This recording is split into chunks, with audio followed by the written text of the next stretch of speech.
പെൺകുട്ടികൾ ഇപ്പോൾ എന്താണ് കല്യാണത്തിന് സമ്മതിക്കാത്തത് എന്ന് നിങ്ങൾ ചിന്തിച്ചിട്ടുണ്ടോ? അവർക്കൊരു കഴിഞ്ഞ കാലം ഉണ്ടായിരുന്നില്ലേ?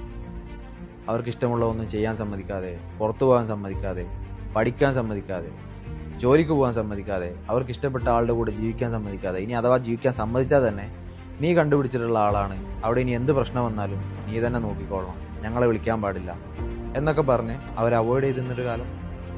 അങ്ങനെ ആ അവോയ്ഡിങ്ങിൽ നിന്നും സ്വന്തമായിട്ട് ഒരാളെ കണ്ടുപിടിച്ചു കഴിഞ്ഞാൽ വീട്ടുകാരും കുടുംബക്കാരും കൂടെ ഉണ്ടാവില്ല എന്നുള്ള പേടി. ഇനി നിങ്ങൾ കണ്ടുപിടിച്ചു കൊടുക്കുന്ന ആളോ അയാളുടെ ഭാഗത്ത് നിന്ന് എന്തെങ്കിലും തെറ്റ് വന്നു കഴിഞ്ഞാൽ മോളെ സാരമില്ല, പോട്ടെ, കല്യാണമല്ലേ, ഇങ്ങനെയൊക്കെ ഉണ്ടാവും, നീ അഡ്ജസ്റ്റ് ചെയ്യുക എന്നൊക്കെ പറയും എന്നുള്ള പേടി. ഇത് രണ്ടും കൂടിയപ്പോൾ അവർക്ക് കല്യാണം കഴിക്കാൻ തന്നെ പേടിയായി.